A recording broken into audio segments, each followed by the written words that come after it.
नमस्कार साथियों। राजस्थान लोक सेवा आयोग अजमेर द्वारा आयोजित असिस्टेंट प्रोफेसर भर्ती परीक्षा 2020 के थर्ड पेपर राजस्थान के सामान्य अध्ययन में मालदीव, चंद्रसेन और प्रताप को लेकर विशेष संदर्भ लेकर इनके बारे में पाठ्यक्रम में पूछा गया है। उसी क्रम में मैंने कल प्रताप के बारे में बताया था। आज मारवाड़ के मालदेव राठौड़ के बारे में अपन बातचीत करेंगे और मैं आपको विश्वास दिलाता हूं कि मालदेव राठौड़ से संबंधित कोई भी प्रश्न किसी भी परीक्षा में यदि बनेगा तो ये जो 10 मिनट की वीडियो होने वाली है इससे बाहर नहीं जाएगा। इसमें मैं कोई विशेष स्टोरीज इत्यादि नहीं बताऊंगा। परीक्षा की दृष्टि से जो महत्वपूर्ण प्रश्न बनते हैं वही मैं आपको बताऊंगा, तो प्लीज़ वीडियो को पूरा देखें, बीच में इसके पे कतई नहीं करें। इस वीडियो में मैं आपको बताऊंगा कि मालदेव राठौड़ के कौन थे, उनसे संबंधित जोगी तीर्थ क्या था, गिरी सुमेल का युद्ध क्या था, रंगराय वैश्या, बसंतराव हाथी, दरिया जोशी हाथी, रूठी रानी का क्या प्रसंग था, हीराबाड़ी का युद्ध क्या था, हरवाड़ा का युद्ध क्या था। ये सारे पॉइंट्स को अपन इसी वीडियो में डिस्कस करने वाले हैं। तो चलिए शुरू करते हैं। देखिए, मालदीव जो है, मालदीव से संबंधित जो पहला प्रश्न बनता है तो उनका कार्यकाल का बनता है। तो मालदीव का जो कार्यकाल है वो आपका 1531 से 1562 तक बनता है। फिर इसके बाद में जो है मालदीव कहाँ के थे? मालदीव मारवाड़ के राजा थे, राव गांगा के पुत्र थे। और राव गांगा के पुत्र होने के बावजूद राव गांगा को मारने की वजह से ही इनको मारवाड़ का पितृहंता राजा भी कहा जाता है। यहाँ पे एक बात विलक्षण आपको देखने को मिलेगी कि मालदीव का जो कार्यकाल है वो 1531 से 62 है, लेकिन इनका जो राज्याभिषेक है वो 31 में होना चाहिए, लेकिन 31 में न होके 1532 में सोजत पाली में इनका राज्याभिषेक होता है। तो 3 पॉइंट तो आपको ये ध्यान रखना है। इसके बाद में मालदीव से संबंधित कोई प्रश्न पूछते हैं तो उनके उपनाम से पूछते हैं।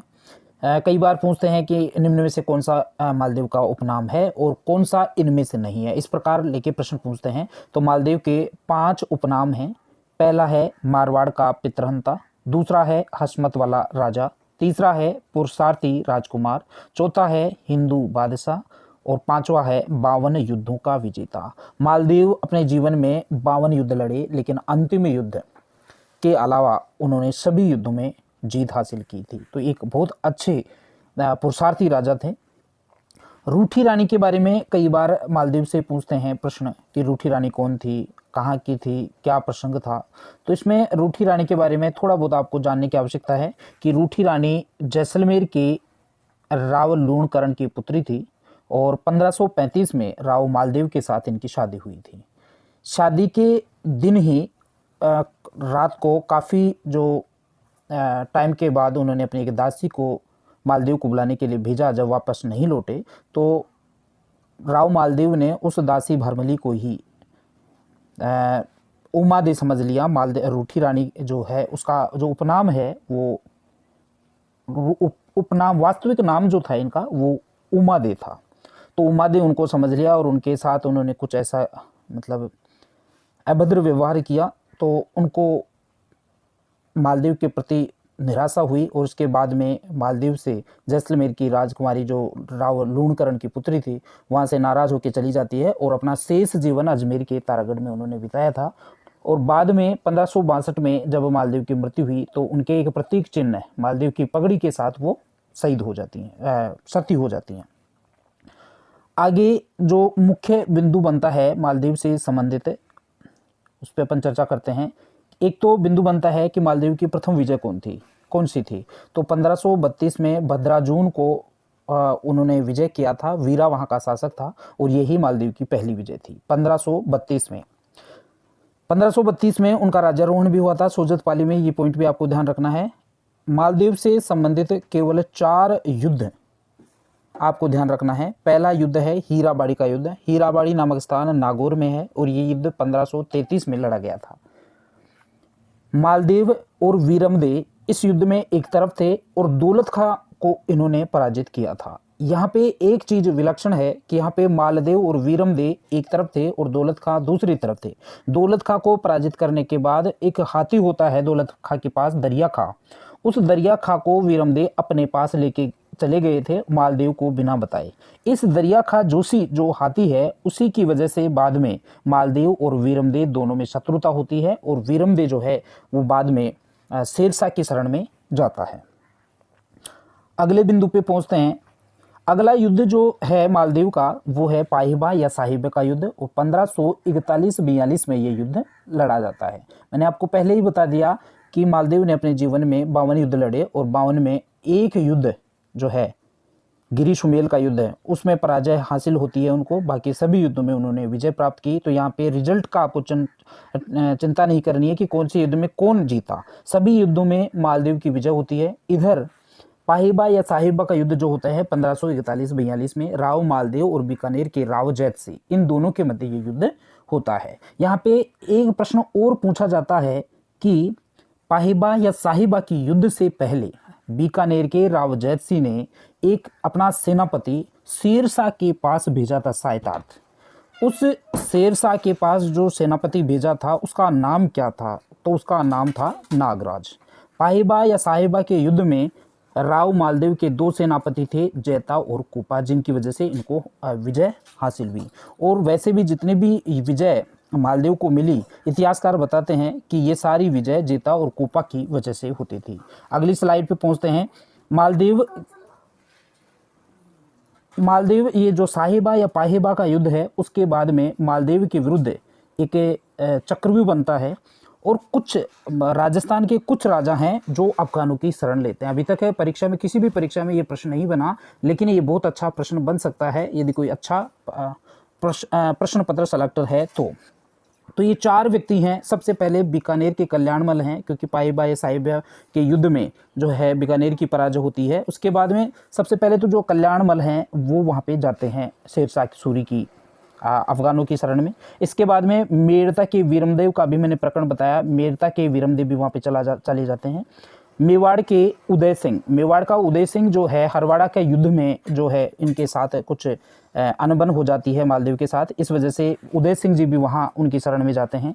और आमेर के रतन सिंह कछवाहा, इस प्रकार चार लोग जो हैं वहाँ पे जाते हैं, और इसी की वजह से गिरी सुमेल के युद्ध में मालदीव की पराजय होती है, क्योंकि इन चारों ने प्रत्यक्ष अप्रत्यक्ष रूप से शेरशाह की सहायता की थी। आगे चलते हैं। गिरी सुमेल का युद्ध या सुनील गिरी का युद्ध या बिलग्राम का युद्ध, ये मालदीव का एक बहुत महत्वपूर्ण युद्ध था। सबसे पहले तो इसकी तिथि को लेके संदेह है। कई बुक्स में 4 जनवरी 1544 इसका तिथि मानी जाती है। कई बुक्स ऐसी हैं जिनमें 6 दिसंबर 1543 43 है, ये तिथि मिलती है। तो बांकीदास की ख्यात में तो 6 दिसंबर 1543 इसकी तिथि दे रखी है। गिरीश में गौरीशंकर ओझा और वीर विनोद में ये जो इनकी तिथि है वो 4 जनवरी 1544 को बताई गई है। युद्ध जो है उसके बारे में अपन देखें तो शेरशाह और मालदेव के बीच हुआ। शेरशाह ने अपनी जो शिविर था वो बाबरा की पहाड़ी अजमेर में लगाया, और मालदेव ने गिर की पहाड़ी पर लगाया। मालदीव के सेनापति जेता और कुपा थे।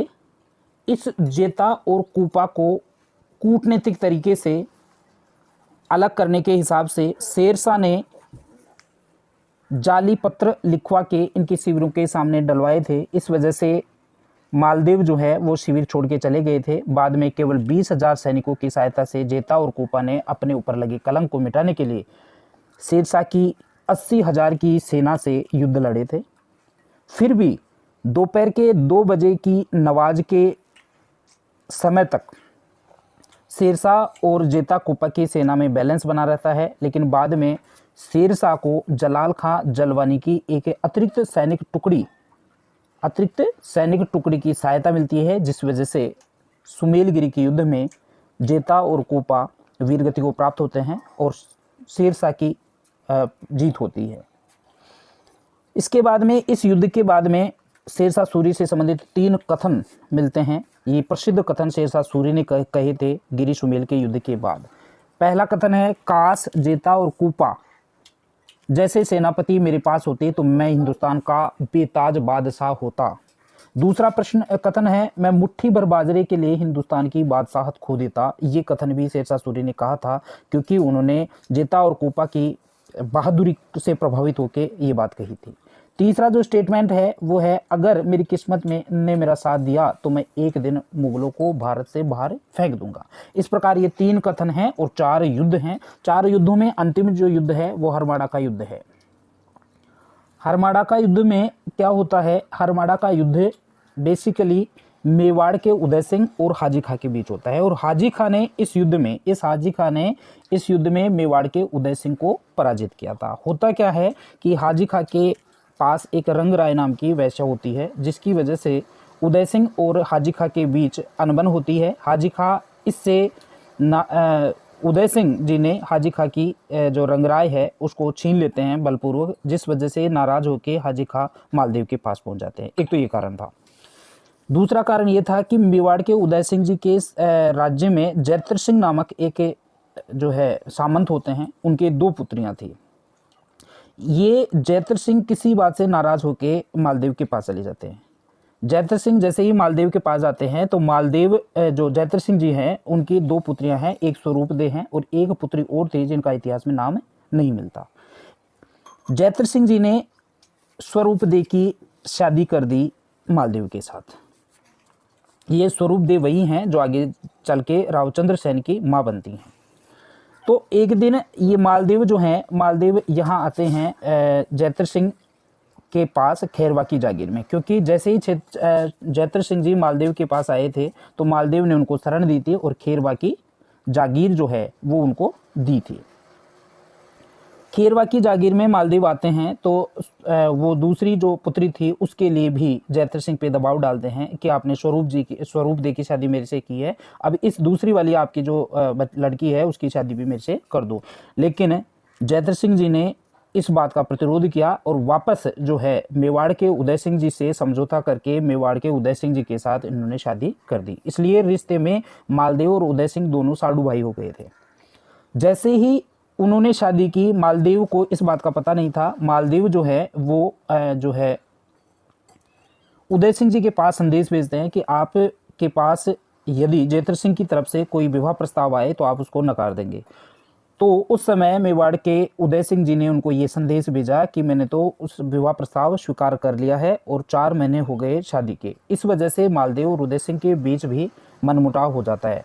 इस वजह से जब हाजी खां रंगराय वैश्या को लेके हाजी खां मालदेव की शरण में जाते हैं तो मालदेव ने उनकी हेल्प की और बाद में हाजी खां और मेवाड़ के उदय सिंह के बीच हरमाड़ा का युद्ध हुआ 1557 में, और 1557 के युद्ध में मेवाड़ के उदय सिंह को हाजी खां ने पराजय किया। इस प्रकार राव मालदेव से संबंधित कोई प्रश्न यदि बनेगा तो इन्हीं स्लाइड्स में बनेगा। इनको आप अच्छे से याद कर लो और आपको कुछ भी एक्स्ट्रा पढ़ने की आवश्यकता नहीं है। आप अपनी तैयारी जारी रखें। Thank you very much.